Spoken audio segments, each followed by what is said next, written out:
Good morning. Happy Friday. What? Who's that? That's not Morgan. What the heck? I'm Morgan. What are you talking about? I've been working out, brushing my teeth.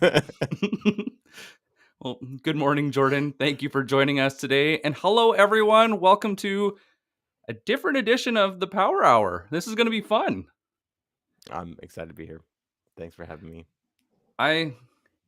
It was really exciting when I first met Jordan. We started talking about go-to-market, and it's always exciting to talk to somebody that knows a lot more than you do. And what's that joke about? Like you feel like you're Mount Stupid, and you're looking down. And you're like, oh my god, there's so much more to learn. And it was so exciting. And then when you said you'd love to come on and talk to everyone, I was super excited because this is not something people normally get to see. It kind of happens in the boardrooms or the reps are trying to do it on their own. It's never done at this scale. So it's going to be really exciting to talk. And I really loved your how you broke down the go-to-market problems and like that life cycle, because I have worked in every one of those companies where from sales to marketing to, okay, maybe we got to go and change the product. So I look forward to diving into that. But hello, everyone. Thank you for joining us today. We got lots of different companies that are going to be hopefully new fans. And as you guys are seeing as you're rolling in, no Morgan today. We got Jordan. And he's got a killer presentation for us today with some real life go-to-market hot takes that you guys will be able to run away with, target a little smarter, understand the pain that makes somebody want to move now instead of, living on a hope and a prayer and the spray and pray, because my LinkedIn DMs could do with a lot less. I see. Hey, Nicholas, I see that you're in the computer software industry and we share similar interests. I'd love to connect here. How many of those messages have you got? So, I started talking about beer on the show, and it always amazes me when somebody's like, I know you like beer, but have you heard of this? And I'm like, damn it. If you want to personalize and it has nothing to do with my business and you want to go and sell me something and you talk about beer and then roll it back into whatever you're selling, unfortunately, there's a very good chance I'll take that meeting if you lead with something other than Bud Light or like Heineken or something that, requires a little bit of a palate. Have you been to the Bissell Brothers in Portland, Maine? No, I haven't. Oh. And there's a lesson here. So the Bissell Brothers, so if you go to their website, it's fantastic. You scroll down and their frequently asked questions are just a series of no's. It's like, do you ship your beer elsewhere? No. Can you buy it anywhere but the tap room? No. And so talk about an exercise in focus. Yeah, they are focused, right? So we're talking about that go-to-market today and focus here. And the Bissell Brothers are like a master class in focus. I told Morgan that if we ever do live events in person, that he's like, yeah, we'll go and figure out like where our audience is, and we'll go there. It's like, or we can go where there's great beer, and then get people to go there too. Yeah, make it's like I don't feel like people would be okay with that. That's great.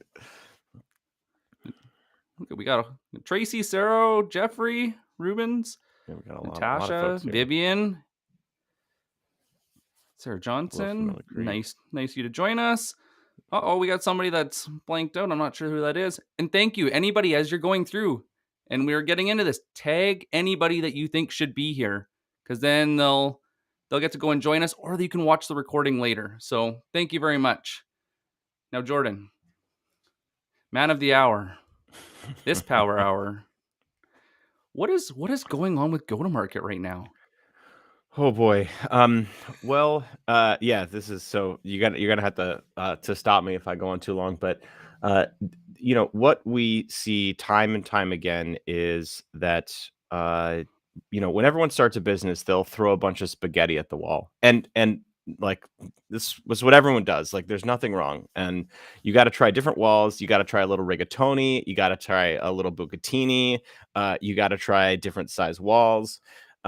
And so the founder will have tried throwing so much different spaghetti at so many different walls. And what will happen is it will start to work, and you'll start to see some traction. And then what will happen is once you get some sort of traction and there's an inflection point. Now, sometimes this is like forced traction where you raise a bunch of money and you have to go scale, even if you kind of don't feel comfortable, you don't have product market fit. There could be some external factors that make you go to market too soon, right? That you wouldn't want to go to market this soon. But like, let's say in the best case scenario where you have some version of product market fit, Mhm. and the flaw in thinking here is the founder that has spent 5 to 10 years in the industry working with these types of customers. They've tried 100 different things. They know the two that work well, and and the 98 that just fail miserably. They hired their first sales rep and they say, I'm not a professional salesperson. Nicholas, you're a professional salesperson. I don't even know how to do sales. So you go do sales. And by the way, I'm not going to teach you about a product. I'm not going to teach you about what we don't know, what we learned that we don't know, right? I'm not going to teach you about all the things that failed. Your quota starts now. Go sell. And they say, but don't worry, I gave you Sales Navigator and Zoom Info. Aren't you prepared? Um, and so this is what leads to I'm going to go tell as many people that I can find that like beer that I like beer too. And then it's like, could you use my B2B SaaS software solution for whatever, right? So the the problem with this thinking is a couple fold. The first is that it's a download of context that needs to happen. So the founder needs to say, here's who we sell to, here's our buyer, here's our ideal customer profile, here are their pain points, here's the 98 things that we tried that don't work, right? We tried going into these folks. Here's some industry context. Um, and then also here's my unique insight that I have about our customers. Here's what our customers have learned after using our product that they didn't know before. And Mhm. that insight is hard. And there's like, besides the founder not doing this for their first sales rep, the other failure here is they go too wide. So we're going to actually look at We're some gonna tackle companies. everything. Yeah, yeah, yeah. And so I talked about this on LinkedIn today. Is that they go to market with a buffet, and people don't go to a buffet for great sushi and a great burrito. They're like, this is the cheapest place for me to get the most volume of food, right? And so that's like a great play for Costco where you're like, hey, I'm just like Drift, but I'm 1/100th the price. There's Yeah. nothing wrong with doing that, right? Like HubSpot's like, hey, you can get chat for us for free. Um, but if you're going to market with a differentiated product, it's best to niche down, pick one ideal customer, go to market with one persona, and then just get amazing about understanding their pain, about going to market based on the insights that your customers have. And that's Mhm. really, really hard. And it becomes 10 times harder if you talk to 3, 4, 5 different segments with 10, 12, 6 different use cases. And it's hard too with being the salesperson because so you're spraying Oh and praying, and gosh. so somebody calls you back, and you're like, "Hey, Jordan, can I don't remember why I called you. Can I call you back when I'm in front of my computer to see who you are and what the heck I was trying to sell at that very moment that I Oh my decided to god. call you?" I have been in that situation doing founder led sales, where people will call me and I'm like, who is this? And like, who's this? I play that game, right? Where it's like, oh, are you calling about my dog catcher product or my hats product? Like it's so it becomes really hard. But the problem actually, like, so you can overcome that. You can with some trickery. But the challenge is that you don't know enough about the dog catcher versus the person that wants to wear that wants to wear a hat. You don't have an understanding of their business because as a sales rep you're not told about the customers. You don't get any of that education about what they're benefiting, what they would have done without you, right? What is Yeah. their default state, right? So you need to, this is the challenger sale, right? It's like you need to understand more about their business in terms of the problem that you solve than they do, and that is a high bar. And I don't even know if it's the problem as much it is that mindset shift too is the one thing that really surprised me from Challenger is, okay, what is so good that if you told them what was going on, it would completely change their point of view that they'd want to Yeah. unlearn what they're doing right now Yeah. in order to make that change to a new solution, which will eventually lead to you. But Yeah. first, how many deals die on the boardroom table when you're not there because they're arguing over what a solution actually looks like, not a supplier. Yeah, yeah, and it's funny, some of the stuff that when we do some go-to-market hot takes, looking at a variety of those businesses, they're on all ends of the spectrum, right? Some people are like, "Well, we sell a little bit of everything to a little bit of everyone." And then there's on the kind of other side, there's like the Alice, which is like AI gifting. It's like so specific, and if you look at the marketing copy between some of the types of tools that we'll look at today, um, I think Alice has done a pretty good job here because they can focus in on there's just like really clever things like the 5 to 9, right? It's like we focus on the people that are what they care about in the 5 to 9, right? And it's even that level of messaging, like, oh, okay, you get it because they've spent a lot of time thinking about how can we just go really, really deep on this niche and on this problem of like channel saturation, and really stand out. And it just makes all the difference when going to market. And yeah, just thinking about how that would roll for the mindset shift, but it's a beautiful Well, compliment versus the standard personalization that lands in your email. yeah, and well, you talk about the mindset shift.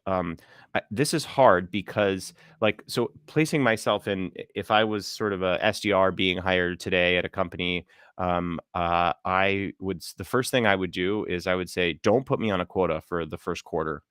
Let me go evaluate what you've tried, what's working. I want to know who your customers are. I want to like have a conversation with them. I want to have a conversation with the customer success folks. I want to and I'll drop some links in the show notes too about how we do this for our customers, so that Mhm. you can use these resources. But I would become the biggest expert on your existing customers, so that when you talk to the next one, you have that language in your head.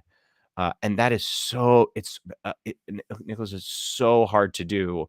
And when you're of the mindset that I just need activities, and activity is a really important thing, right? Like that, you're not going to get sales unless you keep knocking on doors. Like that's for sure. Some an immutable law of sales. But the problem is that if you don't know what to say when the door opens, that you're going to get more doors slammed in your face. And so this is the concept of sharpening the sword that uh, the laws of habits of highly effective people. Dave, I forget his last name, but Yeah, it uh, makes sense to habit stack. Then yeah, it also goes into like, so if you're selling fridges, when's the best time to buy a fridge? when you move, probably, yeah, Or when it doesn't work, or when yeah, it's starting to like fail, right? But most of the yeah. time people ignore that, and then what happens? It dies. Well, and And let's then let's take that metaphor a little bit deeper. Like, so okay. when's the best time to buy a fridge? Hey, do you notice that your lettuce is wilting in the first week that you buy it? And they're like, yeah, isn't that just normal? And it's like, actually, with a new fridge, you can keep lettuce for 8 weeks instead of 1 week. And they're like, I had no idea. I had no idea that my lettuce wouldn't. And it's like, how much do you spend on groceries that go bad? Oh, well, I probably spend about $1,000 a month. And all right, what if that goes bad? Oh, $200 a month goes bad. Wow, $200 a month. So now you can reverse into what the opportunity cost of an old refrigerator, right? But it's not like someone looks at their refrigerator and says, I need a new refrigerator. They think about it in the jobs to be done framework. Where like, I'm throwing away food. And I may Mhm. not even realize that, wow, refrigerator technology has come so far that I can keep your yogurt good for like 3 years. It's like, wow, okay, I never have to throw yogurt away again. So you can buy 10 times as much at the grocery store and then never have to go back because of this new refrigerator. But that's what a good refrigerator salesman would do. Yeah, they quantify the problem by pointing out what's happening right now because they think it's good enough. Hey, do you That's know right. that you're spending $2,400 on Yeah. throwing away groceries that are going bad in your fridge? Yep. That's exactly right. Wow. Yeah. And then yeah, transition. But the thing is, you have to sell the problem, Yeah. and they have to admit there's a problem before you sell the solution, before you sell yourself. Yeah. Why change? Why now? Why you? Yeah, yeah, that's exactly right. And that journey is really important. It's so important. And so you see all the time, especially with these companies that are a little bit of everything for a little bit of everyone. The sales reps are the tip of a very ill positioned spear. And so that's the challenge, is that really when you get those bad sales emails, those are bad organizations that have prepared those people and put them in the thick of it. And with marketing, it's like, oh, so someone didn't click on a Facebook ad, right? Like, huh, right? Okay, so maybe your conversion rate could be better, but with sales, it's like you are saying, this is my representative, this is the person that represents our company. And so I always feel deep empathy for that person, because they they have an unlimited amounts of courage to go over and over and over again to do the same thing that works in low percentage numbers. And for some reason, the company doesn't have the wherewithal to think, how can we make this person 10x more effective? And the other Mm. thing, I could just go on forever about this. The the other thing that is just really frustrating is, because they're put on this treadmill, we have an incentive system that is such that they can't try to fix their own problems. So the person that knows the problem best is actually incentivized to keep working in the broken model, because if they don't, they're like, how come you didn't produce this quarter? So no one thinks about these as compound interest problems, that it's like, oh, okay, well, you're paying every day for this, but what you're doing is you're actually hurting tomorrow's business because of this in drastically and painful ways. For economics in real life, Yeah. people will go in whatever you judge them on is what they'll do. Yes, that's exactly. Incentives are just like one of the most powerful laws in the world. And there's culture rolling in.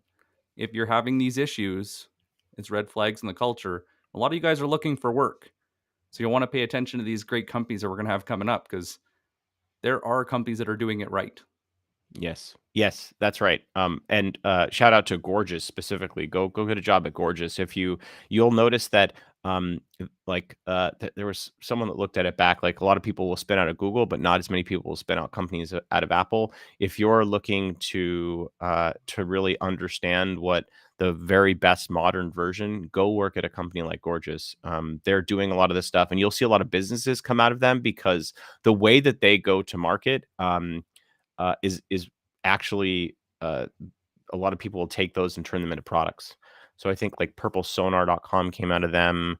Um, uh, there's just like a handful of companies that have come, and then Gorgeous became the first customer. But that's like an example of a company that's doing go to market really, really, really right. Well, I feel like everybody's on this edge of their seat. We just went and told them what's going on, how we look at it, and I think it's time to, show not tell. What do you think? Time to dive in? Yeah, yeah. And before we dive into actual case studies, what I want to do is I want to frame the thinking here, and then we can talk about this. So, we talked a little bit high level about the thinking, but when it comes down to the nuts and bolts, what you need to this is how we'll start all of our engagements. It's like, download your customers' context, who bought, why they bought, what was their inflection point, what would they have done without you. Um, and so you need to do both a bottoms up analysis, right? This is for every customer, and a top down analysis, which is, what are the buying inflection points that companies have before they're ready to buy your product, right? The Do pain you that want? they have. I was say, do you want to dive into the inflection points a little bit, just to give people like maybe two or three examples before we dive in, just so they can think about it? Yeah, sure. So this is going to be a little bit different for every company, but like for Alice, let's speak about Alice. Hmm. So one of the inflection points before you might hire Alice is that you have come upon channel saturation, right? Is that like you've maxed out email, you're not getting good returns on other types of things before, on other channels, right? You're like, emails like tapped, Facebook is tapped, Google's tapped. I need to break through the noise. Hmm. Another kind of key moment here is maybe companies that are going up market now. They're selling to a buyer that is hard to get at, right? That that is maybe not on the traditional channels that they've used before, right? So those are like example types of inflection points. Like, let's, like, for example, pickleai.com, one of their inflection points, and we'll get into them when you do a hot take.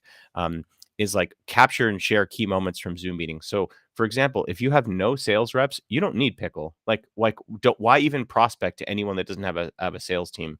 Hmm. And so you might look at sales growth, right? When do they? And this comes from your customers. Like, I'm going to say things, and you're going to be like, "Oh, I'll copy that and bring it to my business." Like, no, you have to look at your customers. What are the inflection points of your customers?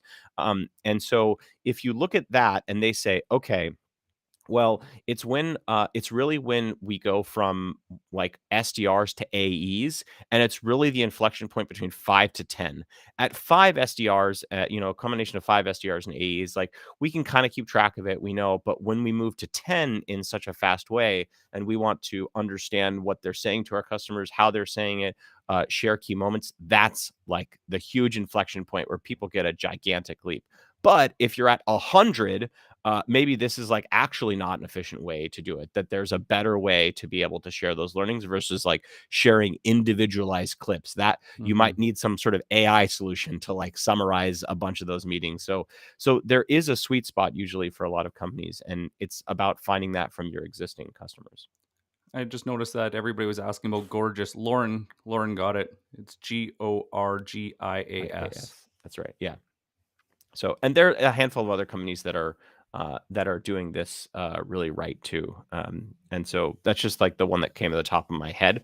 Uh, um, yeah, Sounds good. Did you wanna dive in, or do you? yeah. I mean, I think that that's like it's going to be easier to understand the examples. Before I get into these examples, I don't want you to take them as tactics. People love tactics.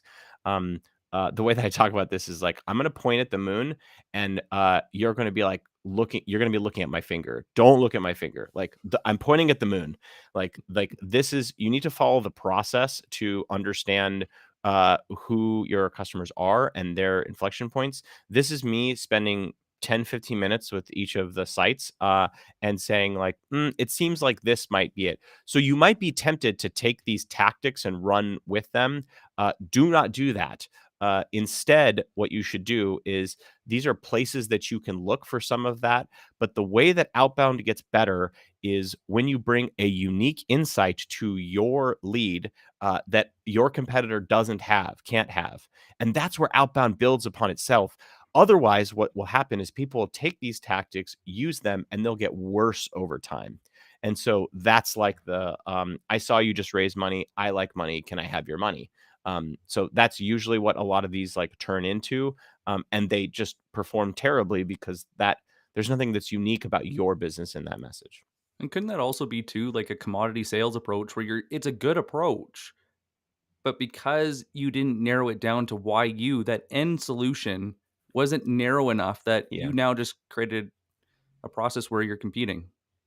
Yeah. So Yes, now that's you're going right. to deal with Yeah. procurement, or you're going to go in there like, that's right. We're going to actually, you nailed the solution. We're going to put it out to bid. You should bid. And Yes, you're like, that's oh exactly my right. God, Yeah, what did yeah, I yeah. just do? Yeah, that's exactly right. And what you will have done is and it's funny, I built an automated process for mainstreet.com, and they got 11% positive reply rate from Series A founders, and I got the same message about a month later from their competitor.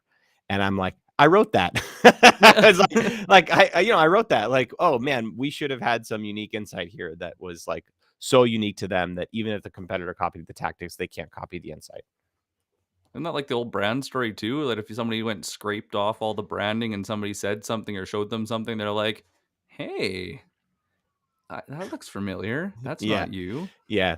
There's a reason that you're uh like no one wakes up in the morning like I could have an RC cola, and it's like it's probably the same sugar water as Coke, but no one ever thinks that way.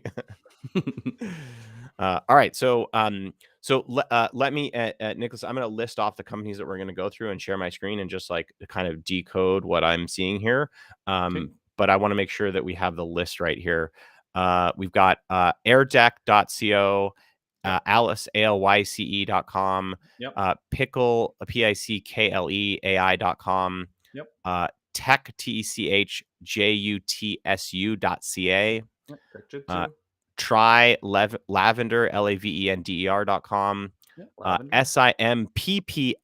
simppl.com, only one vowel there. That's a good startup. vanhack.com, and try chameleon chameleon.com. Did I miss anyone? Nope. You're good. Okay, great. You ready? All right, I'll give yeah, you let yours. me share my screen here. Let's see Oh, if I can. I have to. So you just got to put it back what you just had, and I have to go and put it on. That's all. Okay, let's share screen. I got to pick the right screen here. screen I believe in 3. you. It's thanks. Yeah, I always joke. It's like we can get to the moon, but screen sharing somehow evades us. Um, Ta-da! all right. So let's talk about Air Deck. Air deck is on deck. Air, great. What's up, Air Deck? Basically, what Air Deck does, and this is sort of from me reading the site, is that they'll make PowerPoint a digitally native experience with shareable links and audio voiceovers. So the first thing that I did when I looked at the site is I'm like, okay, who's it for? And this to me is it's for everyone. It's customer success, sales, product managers, human resources, marketing. It's like, okay. So what I did is I kind of went through and I looked at some of these unique value props like tracking your sales, educating your customer, scaling your touch points, selling done once. And so these are um, not as specific as they need to be to talk to sales. And that's just the sort of place that I know best. Now, I look at human resources. I was a little bit, this is the place that I went to is human resources. So what I'm going to do is the hot take that we're going to talk about is the HR use case. And uh, because this is really, really hard to do for 12 different verticals with 3 different buyer personas. And so I'm just going to talk today about uh, the pain that they solve of allowing people to download context faster and avoid onboarding waste. So this Mm. is Nicholas, you just started, and it's going to take you 4 months to ramp up. Mhm. Because you actually, as weirdly, as a sales rep, might be the case, because you don't know your customer, you're a sales rep, you don't know the market, etc. So Mhm. we're going to talk just about this as a use case. So um, the first thing that I care about is instead of doing this at the list level, I always think about TAM scoring, total addressable market scoring. So how can we look across their entire market? And you can Apollo.io allows you to download bunches of domains. They don't charge you. And another great service is Harmonic.ai. So they've got 1.2 million companies in their database. I dare not say their price, but it's cheap, especially related to Crunchbase. So those are great solutions to be able to download like kind of a TAM list. And so what I want to know is like, who cares about the employee experience? The first thing I want to know is like, what companies are really into helping their employees succeed. And like a good example of what we might look at here is like, I know that Airtable, if you go to their careers page, and by the way, like brickstack.com is a place that you can go do this kind of scoring at scale. But if you go to their careers page, you can see like why we're here. Here's all their departments, and they have let's see, what, uh, life at Airtable. This is the section. So they've got like employee case studies. Look at this. Look at how insane this is. Health and wellness, competitive HSA, FSAs, like complimentary one medical, sick time, parental leave for birthing and non-birthing parents. Both parents, amazing. This is like a Airtable ad here. Work from home budget. They have a budget for work from home. Backup childcare. How insane is that? Everyone, go work at Airtable. But these are the types of things that like learning and development wallet. Wow. So it's like no matter where you are in your career, there's always more to learn. So you have a wallet. So now I know that Airtable is like as it's a core value of theirs to invest in their employees, right? So that's great. That's like remote friendly perks. So like a work from home stipend, right? Work from home budget that we found. Mhm. um, you also might contrast that with product complexity. Airtable might be a bad example here. I think it's a pretty simple product, but in the case that like if if you come to work at AirTech, there's a lot of product complexity that you have to understand, right? You have to understand it for customer success, for sales, for product managers, human resources, for marketing, right? And so that onboarding is going to be hard because you have to understand all those use cases, especially if you're in sales. Um, the other thing is like, we're a first party provider of jobs data. So one of the places that I might look here is like, who cares about the employee experience, right? So we've done this for customers where we look at things like DE&I, diversity, equity, and inclusion, right? These are people that want to onboard and make folks really feel at home at their companies, right? So candidate experience might be.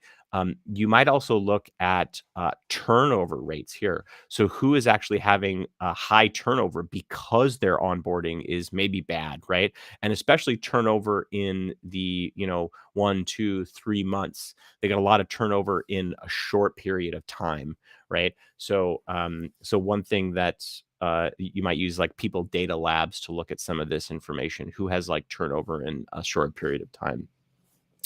Um, and Harmonic has some good data here on employee headcount growth. So you probably want the inverse of that, or this might be, and this is why it has to come from your customers, right? I'm just talking about tactics here, but really this needs to come from your customers. This might be growth.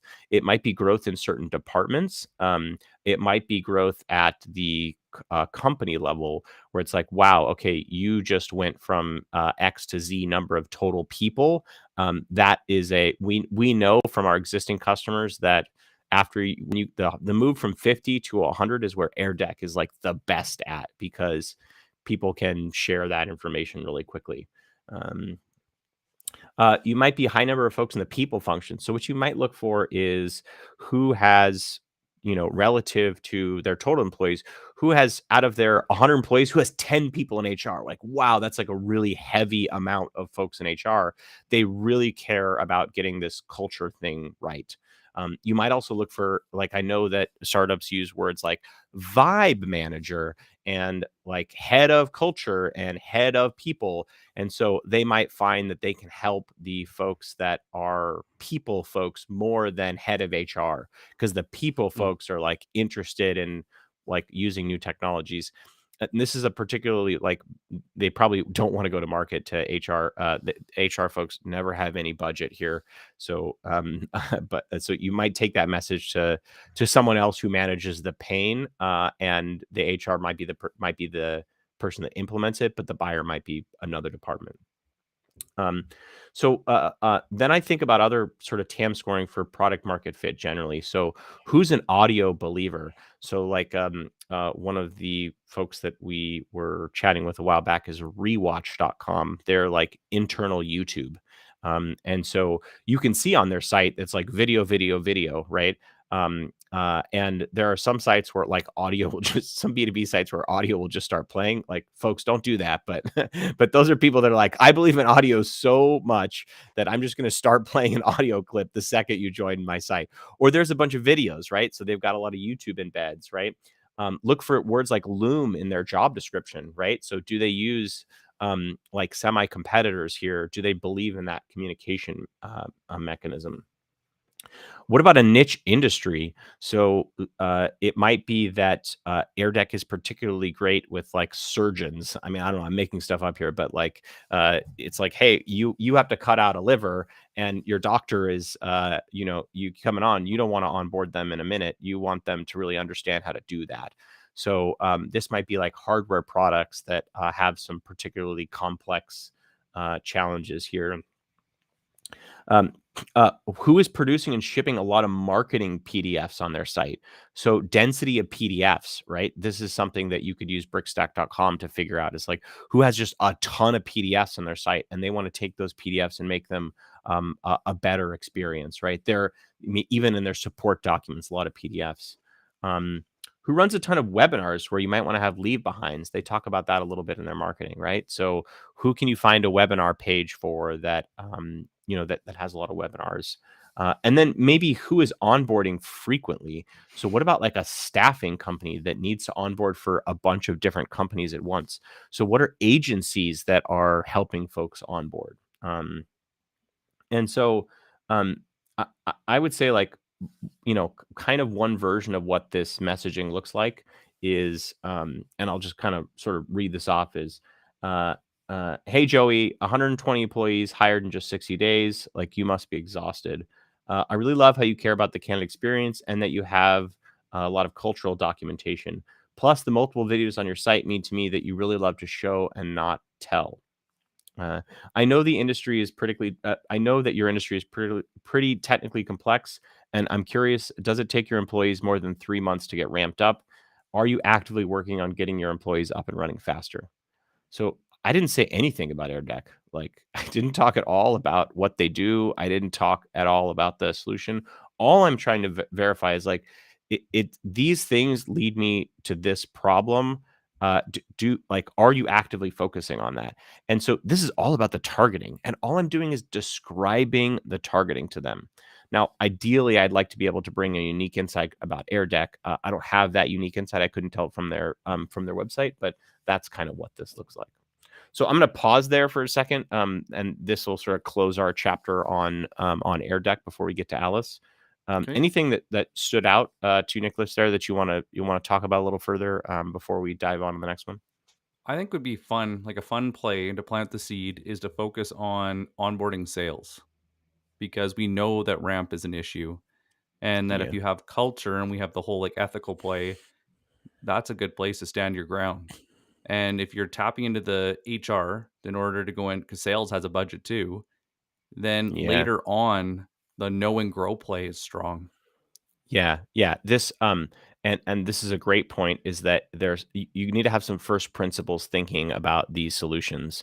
So first principles thinking here is like, okay, I just like happen to know that HR doesn't have a budget, so it's going to be harder to sell in an HR.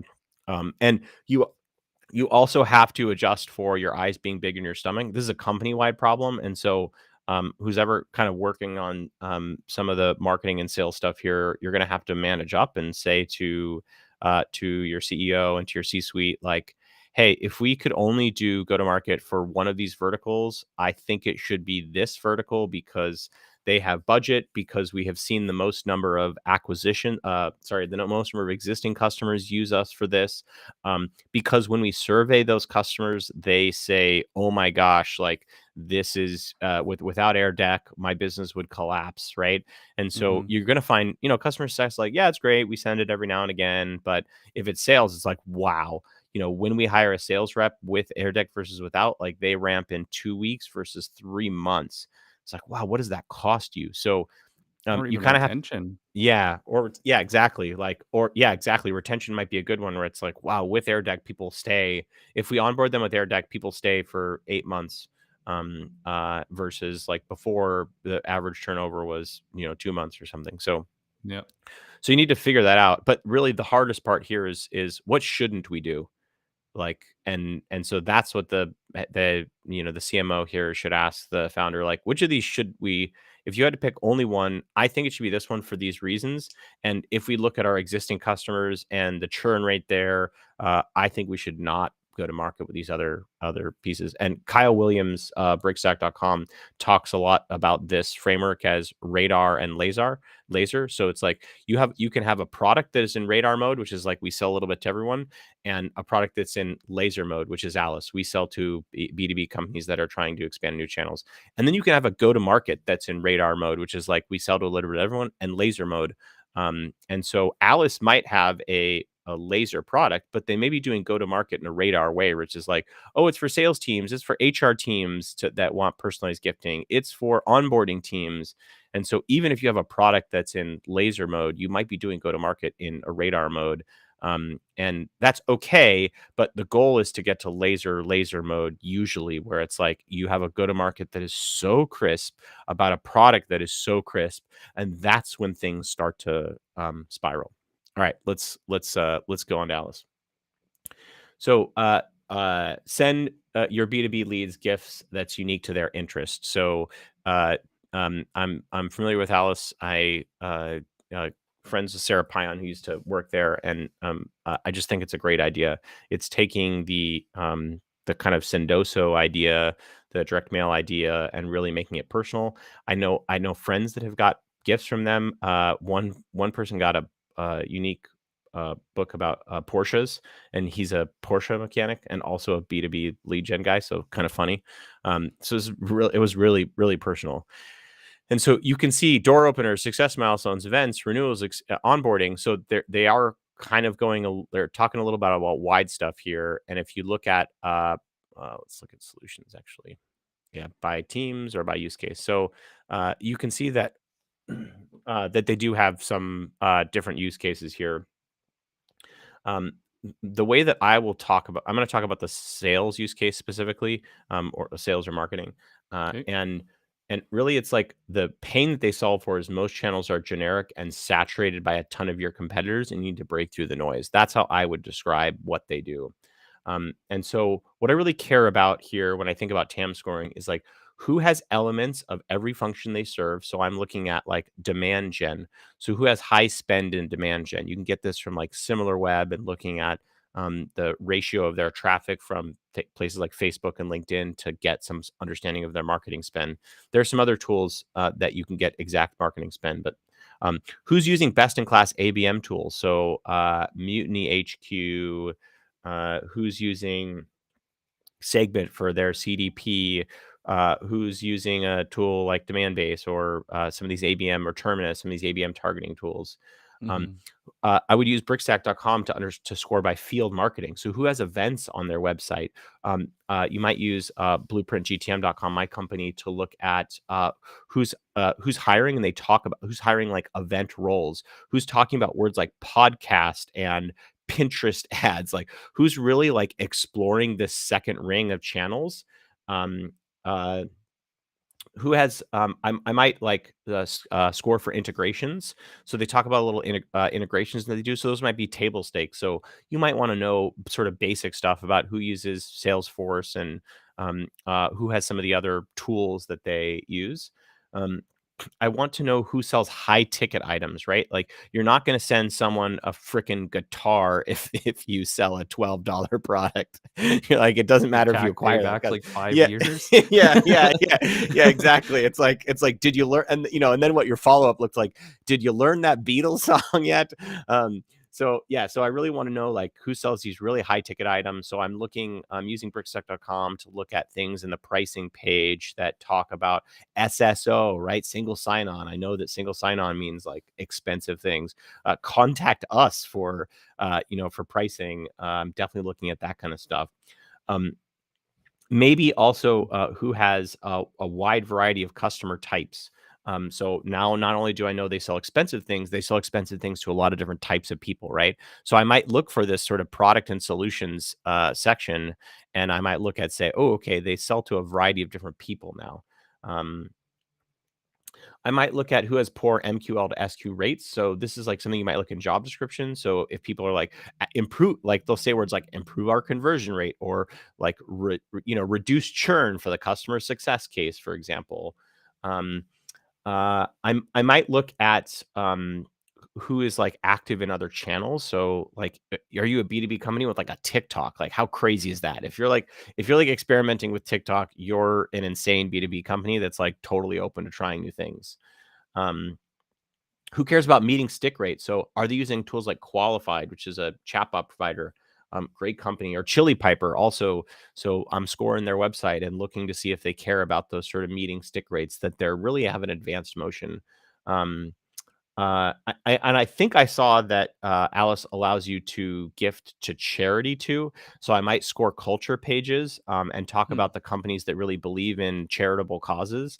And sort of there's like the 1% of the Planet Fund. So there are some companies that are really active about, and I would speak to them to a charity message, right? Like I know there's a product that's called, it's gated, and what they do is they will block unknown senders from sending you email, and they'll say, if you want to chat to me, you have to donate to a charity of my cause. Um, so I might want to look at who are the users of gated, right? Because those are the people that care about that type of a tip. But I did have an idea for Alice that I really now I don't know that they can do this, but one of the things that I might think about is that they should build a growth loop, which is like they know who their customers sent stuff to, so they should use that data in their outreach. And so what this might look like in messaging is like, yo, Armando, did you know that 34 of your employees have already received gifts from Alice? Jessica, Frank, Kelly, Franklin all got gifts from companies you do business with, like SalesLoft, Salesforce, Sales Cloud. silly sales guru. I'm just making stuff up. I noticed that your new demand generator you just hired is working on improving your MQL to SQL rates, right? This is what you know via job descriptions. And was curious if you're willing to try an off the wall strategy that your employees have already been on the other end of that they seem to love. Happy to make Mhm. an intro. This is crazy. Happy to make an intro to Kelly on your team, on your own team for a testimonial. So I'm happy to intro you to someone that you already work with that has received an Alice gift, right? So yeah, there's no reason why Alice shouldn't. There may be some challenge that they have with taking that data, but I don't see why they can't use derived data about their prospects to go after their prospects, if you will. Some epic social proof. Yeah, exactly. Yeah, it's like, hey, I mean, and you could. This is all, as Kyle Williams said, like it's turtles all the way down. So like you could totally say like, you got this particular gift, but I think even if you reverse into this problem, look at your customers and say, who have we shipped the most number of gift to by company, and go after them. It's like Mhm. here's the, and ideally if they tied into their CRM and had close rates, and they could say something about the number of closed deals that company has taken because of an Alice gift. This could backfire. Someone's like, wait a minute, we're buying things. This is like a quid pro quo. I don't know, but it's something to think about. All right, shall we jump on to Pickle? Let's So do Pickle it. AI. So Pickle AI. So basically, extract lessons from your sales meetings is what I see here. So they use AirDeck. So how funny is that? It's like Hey, we just one looked at the logo section. one thing, Jordan. Yeah. Guys, as you're listening, if you have questions, throw it into Oh the yeah. comments Yeah. and then I'll pull it up and I'll get Jordan to answer them. So please, as we're going through, don't worry, Jordan will keep going. I will make sure your questions get answered. And if you know that someone isn't here that would get value from this, throw them into the comments and then that they can watch the recording later. Yeah, absolutely. I love to do this live. Um, so could have been a Slack meeting for everyone else. So meetings, productivity, team collaboration, conversation intelligence. I'm going to talk about this again, and I don't mean to be a broken record here, but I'm going to talk about it from the sales. It seems like they mostly sell to sales teams. So this is great. So I really, this company is much more. I think of all the three companies, this is probably the most sort of laser mode company here. That it's like pretty clear who they sell to and what they do. So the pain that they solve is like sales teams and maybe product teams can't improve without learning what they did right or wrong, and this is allows them to bring the best lessons from your best closer to everyone else and find the worst lessons and teach people not to do them. So, and when I say worst, I mean the best opportunities for learning. Mhm. So the things that I'm thinking about is like I want to know the size of the sales team relative to the marketing team and total number of employees. So I have some understanding of the density of the sales motion. And I might also combine that with sales growth here to have some understanding about what that looks like. Um, I want to understand the complexity of the product. So again, this is a brickstack.com masterclass here, but I'm looking at terms like SSO, PCI. I'm looking at the different variants here to understand how hard it is for them to sell. So, and think about this as sort of a triangle here. If I know that you have that 30% of your employees are sales, I know that you have a small density of marketing folks. So now I kind of know that you're mostly sales led, and I have an understanding that you sell to kind of 3 or 4 or 5 different industries. Boy, I know that your learnings are going to be really painful, and I know that you need some technology to help that because you got a lot of sales selling to a lot of things with a few number of employees and a few number of folks in marketing, or maybe even a lot of folks in marketing. So you're driving a bunch of leads.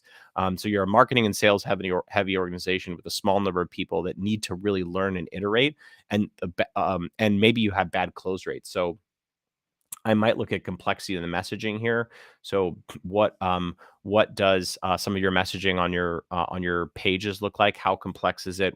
There's a Fleischer reading test that you can run through. Some of Brickstack does this to understand how dense their materials are on their site to know how hard it is to understand them. Hmm. And I might look at jargon too on the homepage. There's some ways to do some keyword scoring here.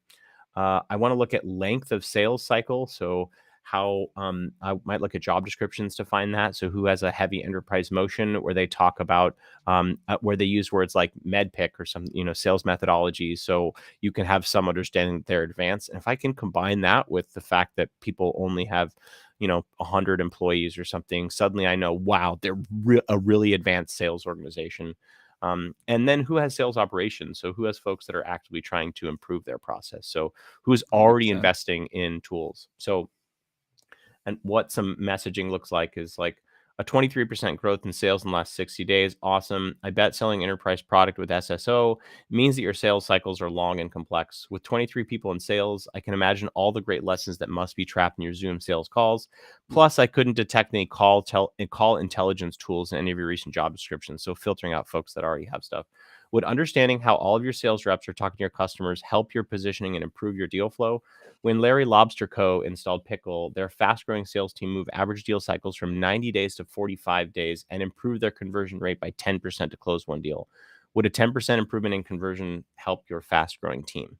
So that's what that looks like. All right. Let's move on. Tech Yeah. jutsu. This is a hard one. So basically, my understanding of what they do is they reduce spam that comes in your call center. So making sure that that only real people are getting through your call center. So this is the pain they solve for, is that call centers are getting scammed by being asked for users' passwords. So a scammer calls into the bank account and says, "Hey, I lost my password. Can you reset it for me?" So they do two-factor auth to make sure that it's like this thing here. They do two-factor auth. Basically, it's wasted time and money. So agents are jumping through hoops to verify users, and it's annoying. So I want to look at who has risk. So who has, like, if I call my if I call my local grocery store, their support line, it's like, well, what's the risk there? Okay, well, I get a pineapple that I didn't order, or someone orders a pineapple on my behalf. But if I'm calling my bank, that's a totally different experience, right? And so if Mhm. someone can get into my password bank, they can ruin my life. So I want to know who has risk, and I want to score their legal terms to understand, like, who's investing in things like single sign-on, who has legal terms. It's like, we protect you, that they really are thinking about that risk. So who has exposure? So I want to score the sites with Brickstack here to how many people do you have a support line? What does your support function look like? Do you have like call extension, blah, blah, blah. Who's trying to reduce call time? So do you have a chat, a knowledge center? Do you, keywords and job descriptions are like AHT, average handle time. So do you use keywords like that in some of your job descriptions? Who needs to make sure that their identity is verified? So these are like in some industry level targeting. It might be like, and who's like on the edge here, like cryptocurrency might be a really good fit for this. So I won't go into the messaging because we got to move on, but those are the types of things that I would look for here. All right, lavender. I'm embarrassed that I haven't used lavender, and this is like, totally could be beneficial for. And these are like super Awesome. legit logos. I need to be a customer of lavender. Yo, lavender, hit me up and make me buy. So uh, uh, pretty simple value prop, and actually the greatest thing in lavender site is, oh, I saw it. I think it's the beginning here. Perfect. This is the money screenshot right here. Like, long words, length in email, ask question, too casual, too complex, like no spam words detected. Like the body length, question count. So the thing that I'm trying to sort of figure out from, they help salespeople write better emails. Like, that's kind of what they do. It's for sales folks, and the pain that they solve is that is weirdly enough kind of the pain that my company solves, which is like your sales emails need replies, and to do that you need to write better emails. And this like IU check is just a wonderful check. It's like the one of the first things that I do. It's like it's so easy to be like, Nicholas, here's who I am. Here's everything you're doing. Here's do you want to buy? Like, that's what, like, most that, if you just like listen to the tone of a sales email, that's what it sounds like. It's like, it's a deep breath and then me talking at you and not talking to you.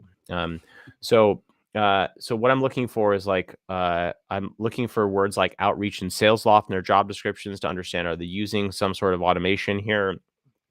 Um, I might actually be looking at their domain and score how bad they are generally at messaging. So it's like, do they have like gigantic long pages with hard to, where they have a particular messaging challenge? Um, Mhm. uh, So I might want to understand, again, we talked about this pattern too, is like how many products do they have and what is the complexity of those products, and those two things together mean that it's going to be hard to describe what you do to someone, so you need as much help as possible. um, uh, so I want to understand what their go-to-market motion looks like. So this is where sort of more enterprise versus transactional. So are they more sales-led versus demand gen? That's like really important. I want to know heavy amount of SDRs to AEs. So I want to look at ratios of SDRs to AEs.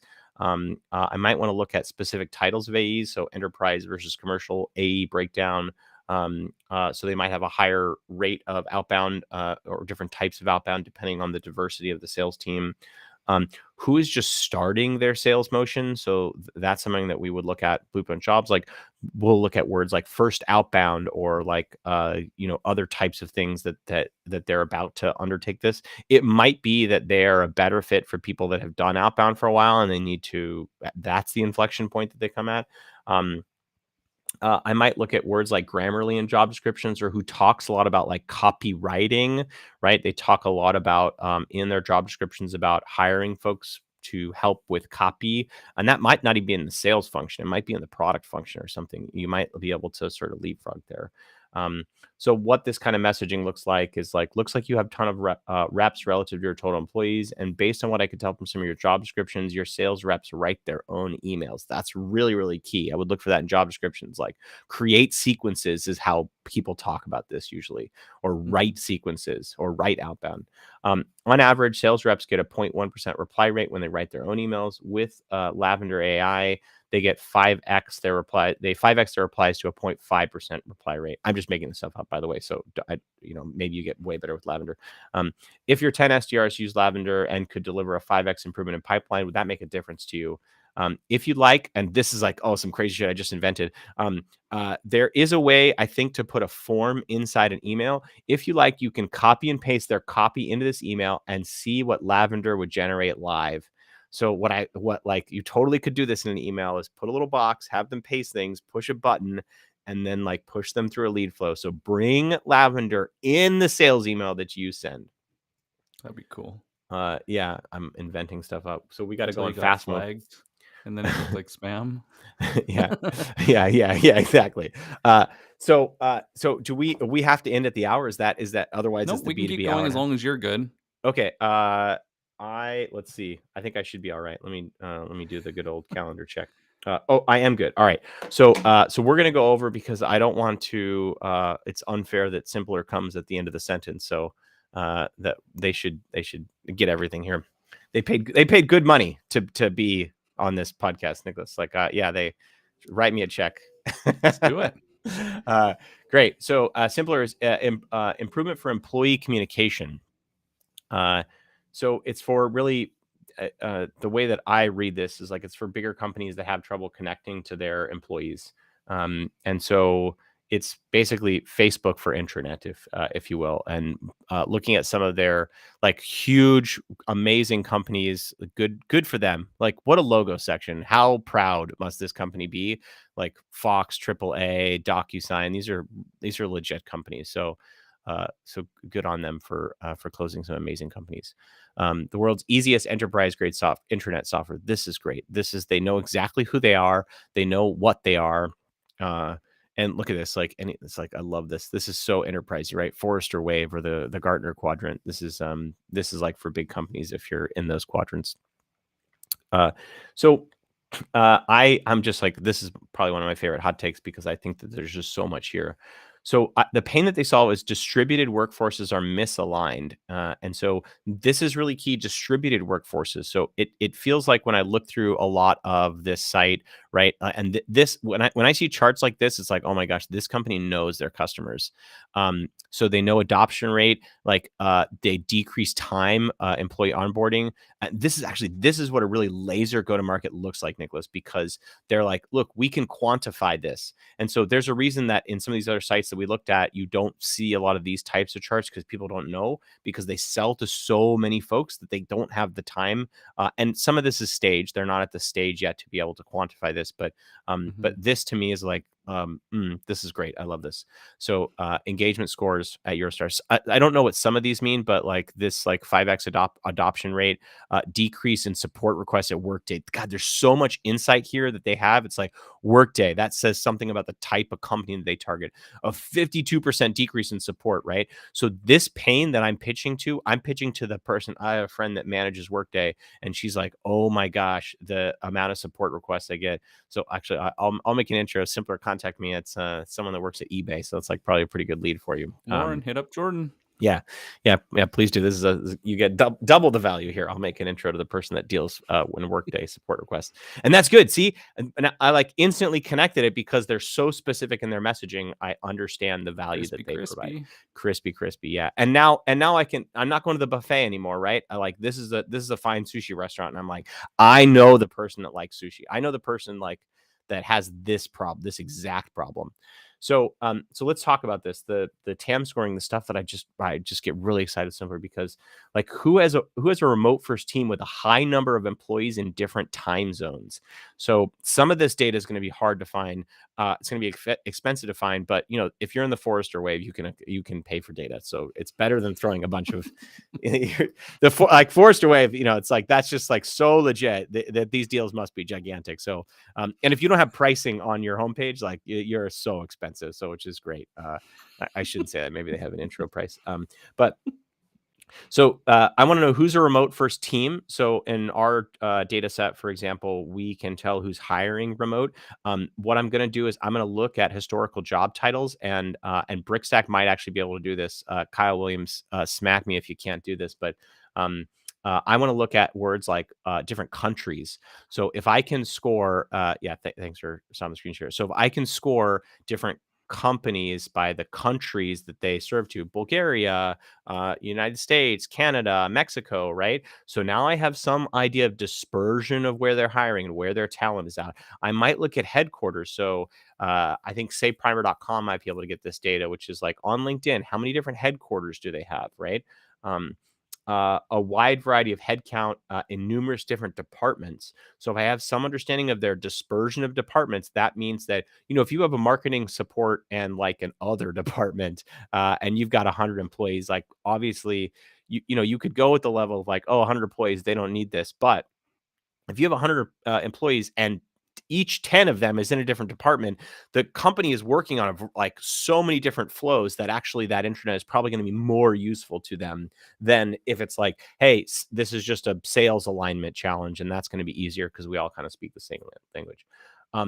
I might want to look at a ton of employee churn here, where you have to onboard people. Now, this could go both ways. I don't have the insight here. I'm not an intranet specialist, but you might actually look at who has low churn or high churn. So it might be that actually people have all this like deep knowledge that haven't shared it, and you're growing fast, or the turnover is so much so that it's like you need to extract that information before they leave to the next place. So churn might go in two directions.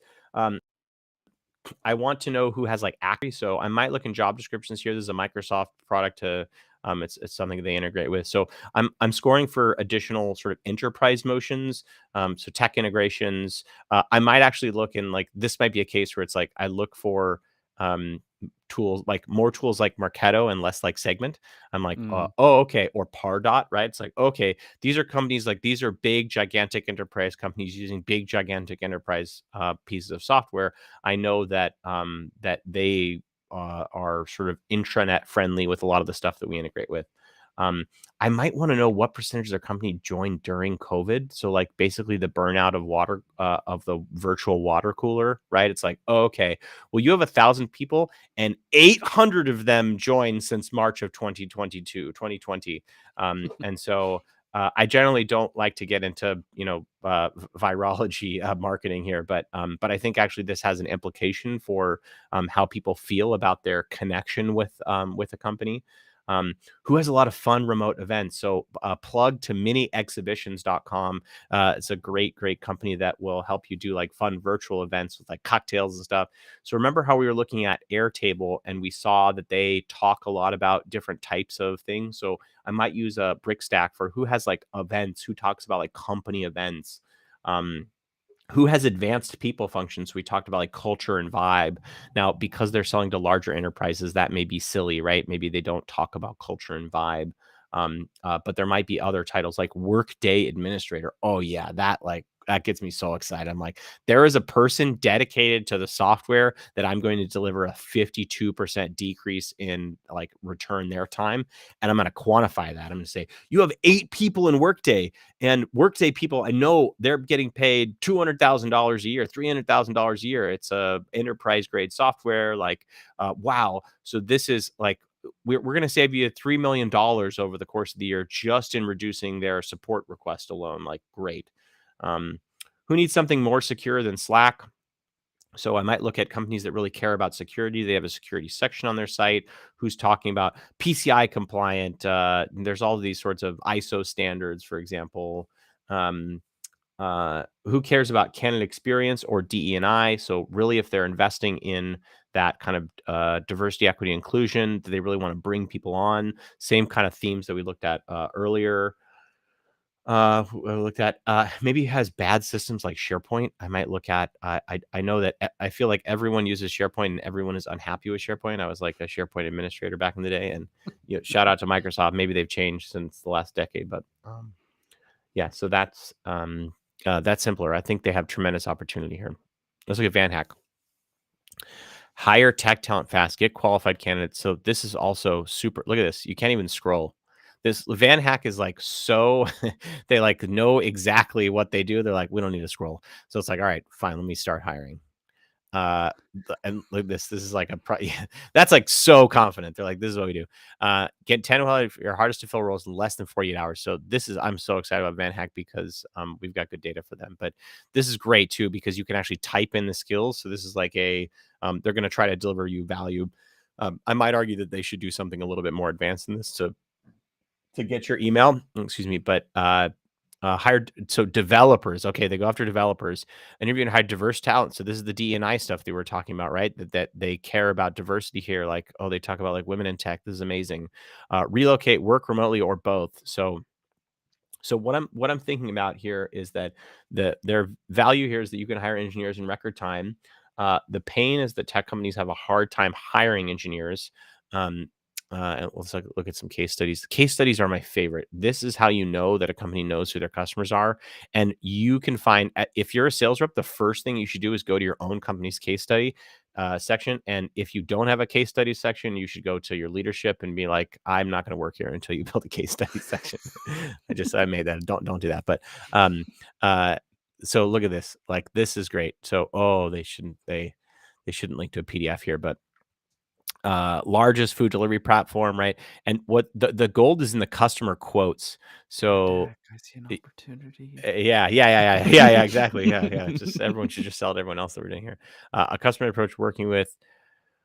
So hosting foreign recruitment events. Look at that. Look at how much gold there is there. Oh my God, you're a sales rep. Like, who is hosting foreign recruitment events, right? So who is in the United States, but is, is traveling to, to France to run an event, right? Like, boom, that's you, right? There's like basically this customer having this quote is so helpful because you understand what that looks like. So spend time in your case studies. Oh, think of a great company. My friend Sid works there. Oh, this is a video, so I can't watch that here. And this is a website versus a PDF.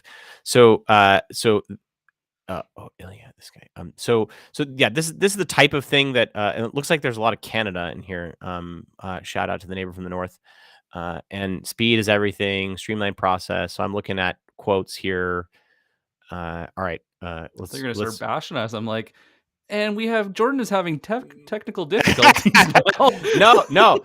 I'll tell you, I don't think I've ever driven a more beautiful road than the road from Calgary to Banff, Canada. My gosh, it's like a painting. So yeah. So why don't you kill the screen share and let's go into some TAM scoring. So I want to know about candidates that investing in the career experience or on the career page, right? We talked about, this is like a theme that we talk about pretty often here because the dispersion of the types of companies that are helping here are pretty similar. I want to know average hire time. So one of the things that that you could look at with my data is you could say who has had the most number of senior engineering positions open for the longest period of time, or even Mm. worse, junior number of engineering positions. Right. So it's like, oh, okay, you have 100 people at your company, you have 30 open engineering jobs with React, with Python, with the technologies that I know I can help you with. And those jobs have been open for 8 months. Like, oh my gosh. So, what is the lost productivity there? What is the unique insight? If Van Hack can take you from that 8 months to 48 hours, huge. Who is hiring hard to find senior talent? So so you could use my data here too. So let's talk about what does senior talent look like.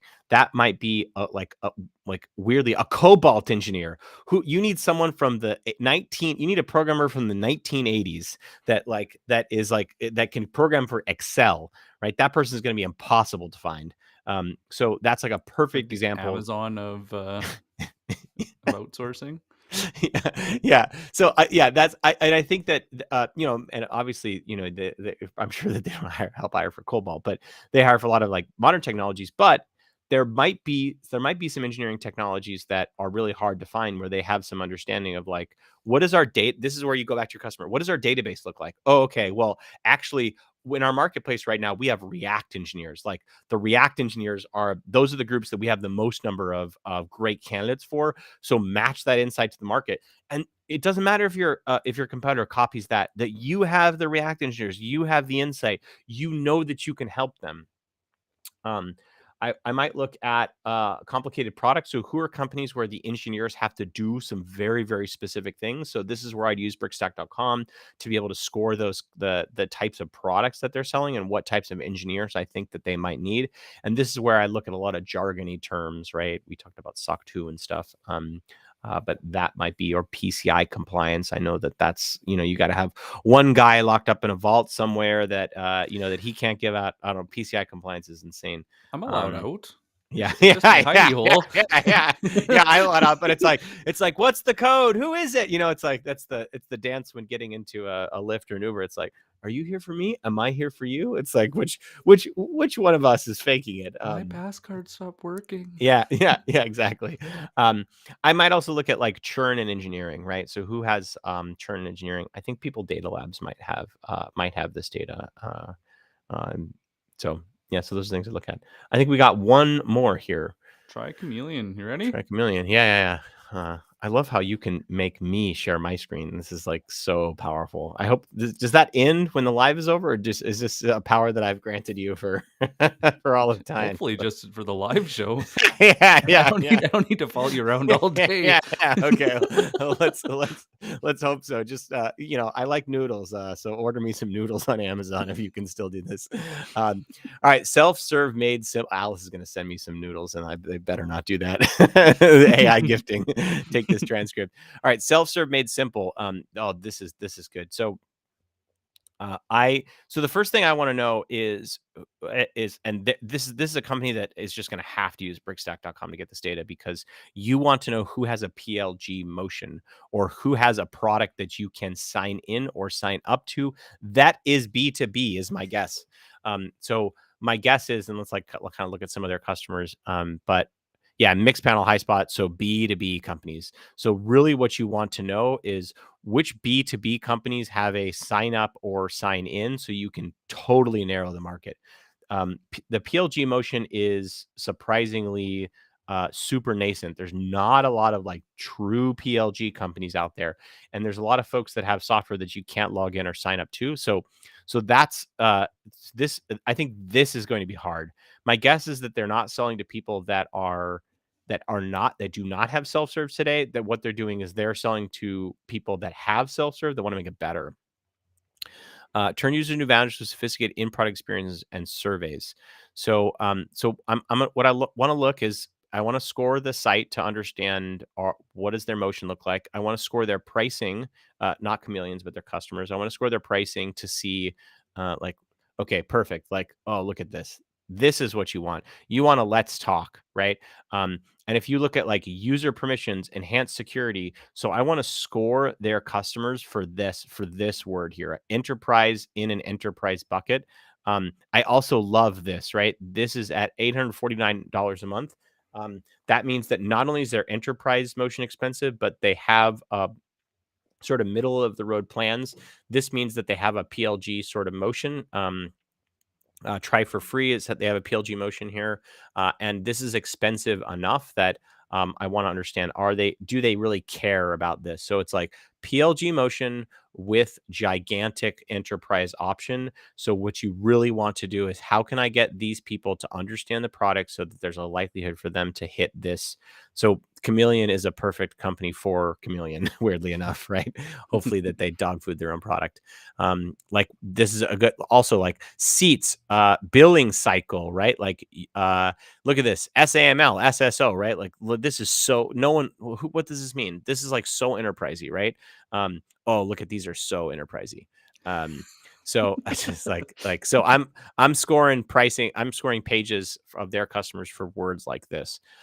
Micro surveys. So I might want to look at who cares about MPS or CSAT, right? I could look in their job descriptions for this. Sometimes you'll see the pop up on the site like, we'd like to know your opinion. So tools like Medallia, I might look at. Audience segments. So this is, do they care about, so we're talking again about these, about the customers of Chameleon. The pricing is just a good way to think about that. So audience segment. So target user base, a variety of data sources. So are they using tools like Segment, like Mixpanel, like Pendo, like Keep on their site, right? Where they think about segmentation a lot. Dynamic personalization.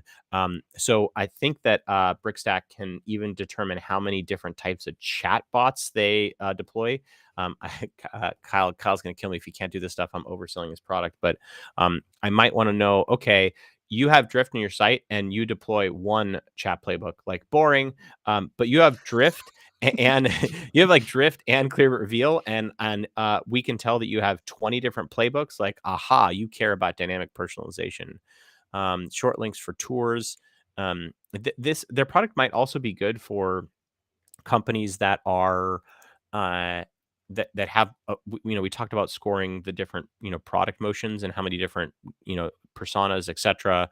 So this tour might be relevant by persona. So the more personas with a PLG and enterprise motion, the better you're going to be. Event triggering, real-time event data. This you might be able to tell with like backend stuff. So I don't this isn't my forte, but there probably are systems here where there that can support sort of real-time event triggering. So my guess is that there are anti-patterns here. Like if you use a tool that doesn't support sort of real-time analytics or real-time event data, that you're a bad fit here.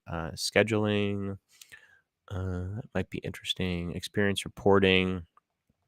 A/B testing, I might look at technology. So they do use tools like Google Optimize or Optimizely. Conversion tracking goals. Do they have a pixel for tracking marketing events here where they actually are thinking about conversion tracking? I don't know how you can tell this at the product level. Maybe at the product level, you might look at in the job descriptions, you might look at for different keywords that talk about product level stuff, rate limits, alerting, localization. I definitely would use brickstack.com to look for. We've worked with Kyle to look at different legal, like EN, ES, etc., to understand what different locations they're in. Like if you go to John Deere's site, you can see like 1,000 different little emojis. So I might want to understand what countries they're in. I might look at languages on their support page to determine how many different languages they have. Combined with kind of the number of folks on their team, it's like, okay, well, you have 20 people, you're in Spain, but you have 13 different languages on your support page. Boy, localization is probably really important to segment. So I would definitely score for integrations. This is relatively easy to do. You can use a tool like BuiltWith to do some of this segmentation scoring. BuiltWith, I think, is an all-you-can-eat model. So I definitely recommend just buying that. It's like, I don't know, $500 a month for unlimited data. So that's a great platform. Help center. So this is where Brickstack could really help you, is that they actually can score help centers here. They can score support sites. So do they have a chat function for support? Do they have a call function? Do they have a self-serve option to understand how advanced is their support motion? Yeah, so let me make sure that if you could kill the screen share, I'm going to look at Yep. some of the other notes that I took and make sure PLG like motion, we talked about that. Product led growth friction. So if they have, we talked a little bit about that. Do they have a lot of products and audiences, a complex product that's hard to build self serve? Or do people like, are they making a step towards this but don't have it? So you'll see a lot of this when you look at like demo buttons. So if you look at buttons, they'll say like, get a free demo. And it's like, what does that mean? Like, well, it's better than call sales, but it's not yet a PLG motion. So Mm-hmm. what you might want to do is that might be a perfect person where it's like, oh, it seems like you want to give a demo, but you can't yet. And so it's like you're almost there. So you've taken a lot of steps. We talked about Mm. support documentation in the product category. You might want to look at a connection between the time that they update their support docs and how often they launch their app. So thinking about things like app deployment. So you can tell this like by app store notes. So you can see how often they release their app. If they have an API page, Brickstack could probably tell you the change log. So it's like, wow, you have a lot of change log motions here, but I noticed that your support documents are about a year old. Like, wow, what if you could not have to update those support documents and update and basically give some of that work to the product team? That's probably a good one for them. NPS return, we talked about that. I might want to know about who cares about design. So do they use tools like Webflow? Are they, because they really talk about like customization of CSS. So like, who are design friendly companies that really care about design? We've looked at words like custom illustrations in job descriptions before, like, oh wow, you're hiring an illustrator. And then we talked about measuring cohorts and has enough traffic. So traffic is really, really important. So I would buy some SimilarWeb or SpyFu data here, because if you have a PLG motion plus enterprise and you get 10 hits a week, like forget it. Don't even bother pitching to that person.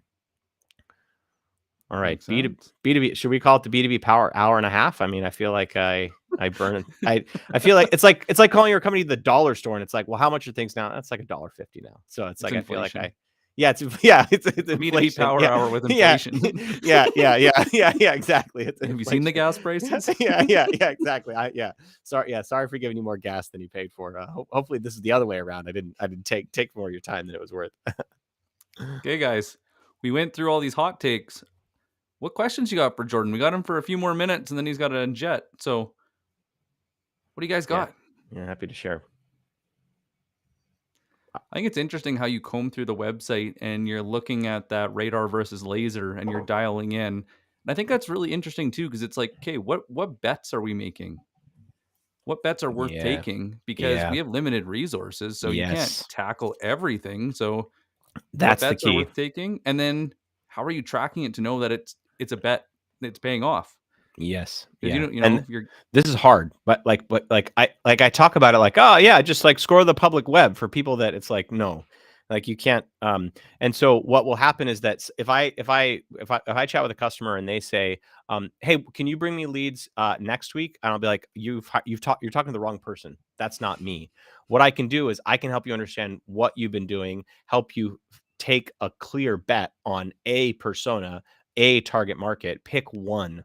And so, generally I'll get people and they're like, oh my gosh, I'm in the candy store. And I'm like, do you want a Reese's or a peanut butter cup? Or do you want a Reese's or like a Butterfinger? They're like, but I want to eat it all. And it's like, no, like, no. let's start with it's like, look, let's just pick one. And we can be thoughtful about how we pick. Like, don't get me wrong, but the one question you should go back to is like, what shouldn't we do this quarter?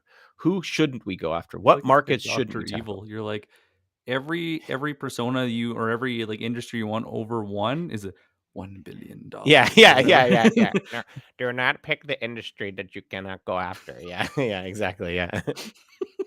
This is a different. I have a bunch of bad accents though. That's the.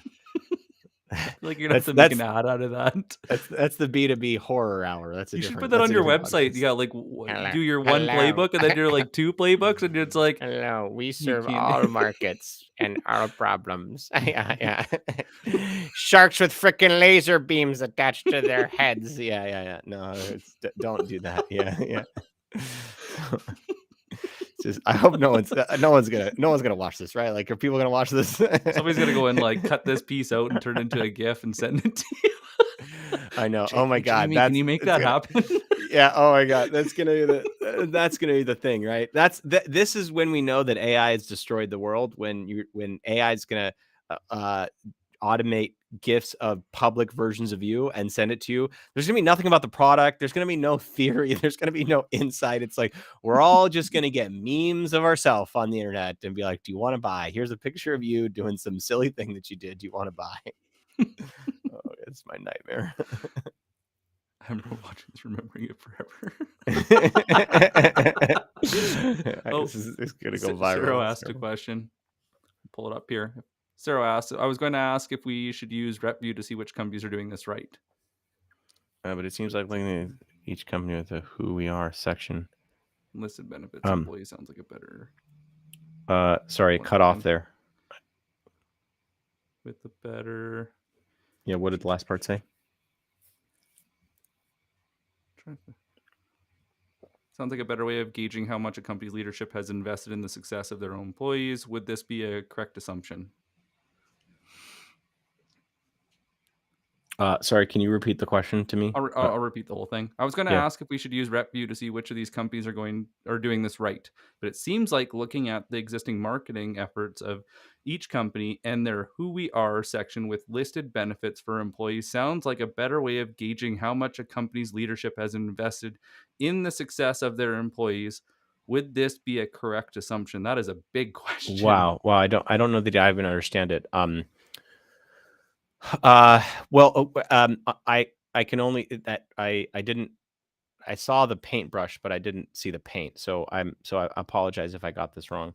Um, I think I think what you're asking is a tactics question when maybe you should be thinking about a strategy question here. It's like getting the data is so important, but you need to understand first your existing customers and what they really care about. So I think people, it's actually a little bit different. I'm going to take a oh stab yeah, because I know yeah, yeah, Sarah, please, and please, then please, I'll please, get you to go and build on it. yeah. So I think Sarah was wondering more on the lines of what if your company hasn't done the hard work of figuring this out and expects you to? Oh, wow. I'm sorry, and you're not alone, is what I will say to that. What I will do is I have a spreadsheet that I will send to my customers that I will drop in. There's show notes that we can put in after the case. So I'll send it to Mhm. you, Ciro. But it's not crazy long. It's not like this is generally in our engagements, this takes us 2 months to do. And I think that this is harder to do as an internal employee. I'm the fantastic bad guy that's like, you have to do this as part of this. And people are like, oh, well, he's from the outside, so I have to do it. As a internal employee, I think companies might give you a hard time for this, but I would say I would ask the question like, where's our documentation on who buys our product and why they buy it, and also give me quotes. You could probably do this by just saying, send me all of our case studies with my customers' quotes in them. And so you'll just find so much rich intelligence there to mine from. And go schedule some time with your customers. Like I might even just build this. I would go to my boss and say, if I was an SDR, I would say, can I get a month of just like last month's quota?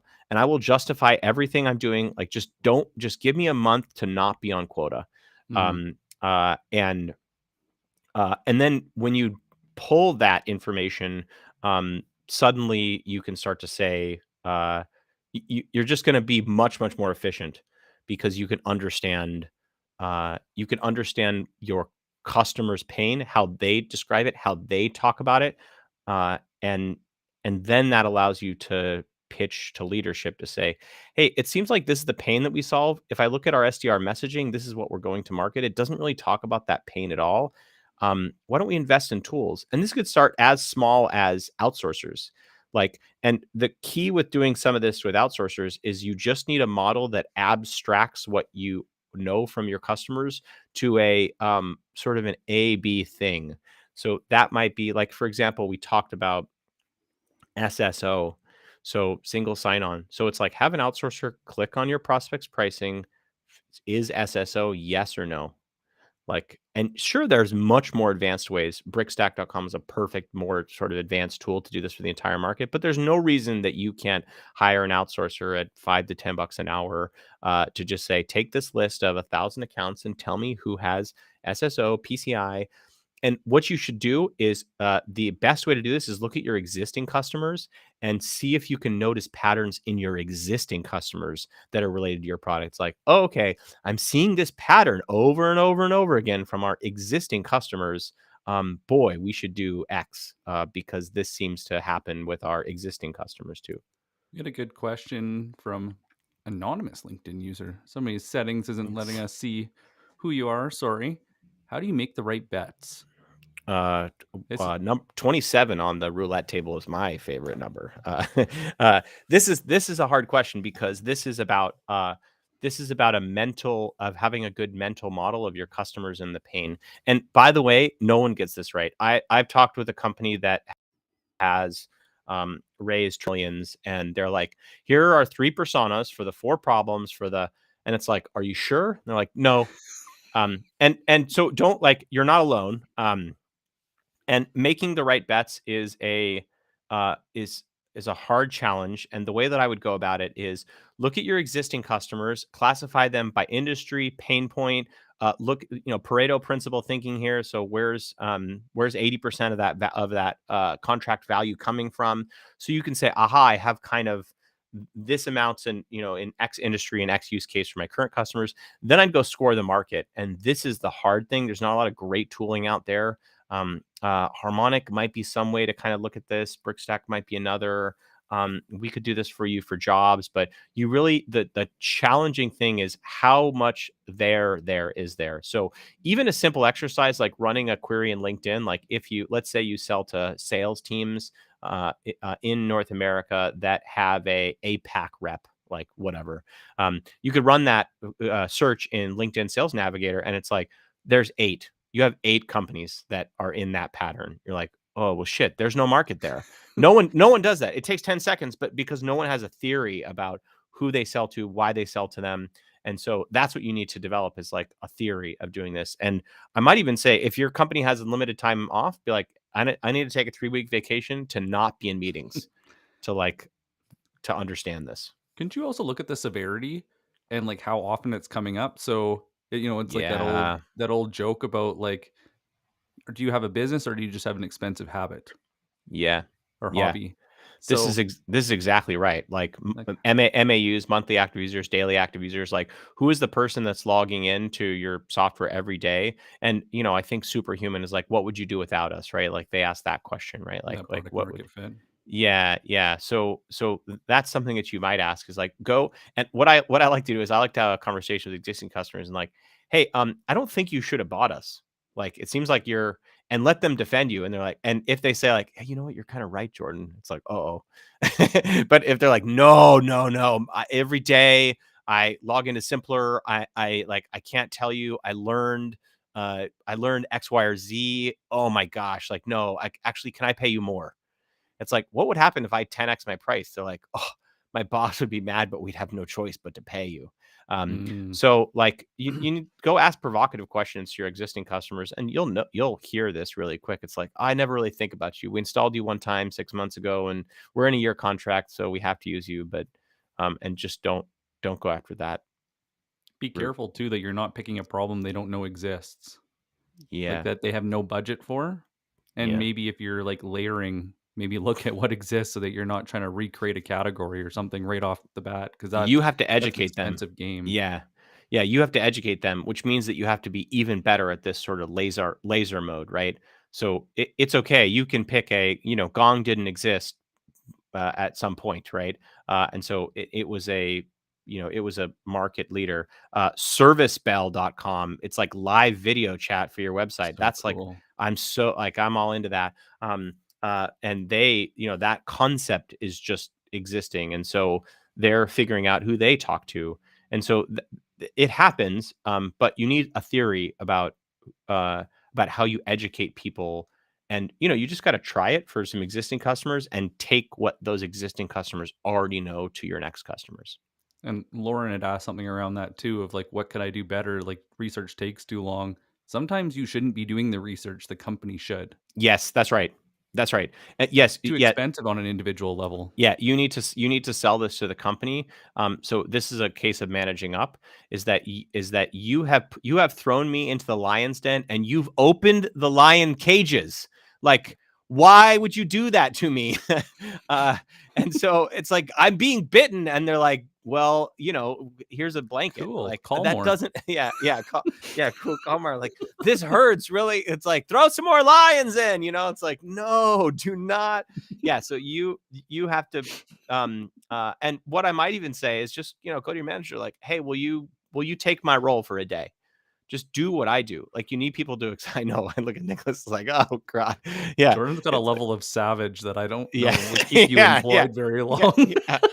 Yeah, look, I'm a bad employee. I've got fired from almost every job I've ever had. So I don't know that I would take my employment advice, but yeah, I mean, I think it's that people don't have enough empathy for about 8 failures led you to this terrible place as an SDR. And 7.9 of them are not related to you. I will say that you can use Sales Nav to get started, Yeah. but it's not perfect. And what I would do is build on success. So I would use what Yeah. we talked about today, Hmm. go and timestamp it, go back, rewatch it, and look at what filters on Sales Nav you can use today. Yeah. Build out your list, check it twice, Hmm. make sure they're all in your TAM and not Yeah. nice. Yeah. I was trying to go and play on that. I kind of So ruined yeah, it it's at the end. little Damn it. March Christmas Yeah. metaphor. Really, it's a Well, little early. the right account list kind of is a Christmas present, isn't It's it? Or true. early birthday, depending on which way Okay, you look okay, at all it. right. There you go. There you go. You did it. Wow. I was like, this is going off a cliff, and you're like, cliff or opportunity? Yeah. Just in So the nick of time, I yeah, guess. exactly. Yeah, I yeah. will never say that on the show Start again. start there, and also like you can get there if your boss won't give you a $500 a month budget to hire outsourcers. Like this is cheap, but you need to decode the data and which data is important, and go like you could just read your case studies. Go read your case studies. If people talk about like live event training, okay, give them a list and record yourself with a loom and say, oh, look for this, look for this. Like just look over 20 accounts and just record what you find and structure it in a spreadsheet. Do they have this? Yes, yes, yes. Do they have this? Yes, yes, yes. An outsourcer can do the hard work, but you have to do the decoding. You have to do the first step. And then it's about leverage. And then you just have to create leverage. And you don't have to do them all either. Like, do the first 100 prospects, evaluate them, record yourself, figure out what are the 2 or 3 like characteristics that stand out. And then it's hard, it's manual, it might take you a whole Yeah. freaking day, Yeah. but one day, One an day. Yeah. 8-hour investment to go and change your entire career isn't so bad. Yeah. It's just, why would you keep guessing and checking when you could just dive in, figure it out, and then it changes your whole discovery, your whole qualification, and you bring value right from day one. Because now Well, you're and starting that with yes. that pain, right? Like what we And talked about with the yes, fridge. yes, and you've already done this, by the way. You've just done it by every account manually. So you have these patterns. If you've been in the rep role for a while and you've sold this product for a while, you've done this. You just didn't know that there was a way to think about it like you just have to remove your context, right? Like when you see an account, you're like, ah, that's good for me. Well, why is it good for you? Oh, well, it's because they talk about enterprise grade software. Well, what does that mean? This is enterprise grade software. This is enterprise grade software. This is what a PLG motion looks like. This is what it looks like. And then just tell an outsourcer, here's a list of 1,000 accounts. And that becomes the message that you send. All that research, all you have to do is describe that research back to your lead.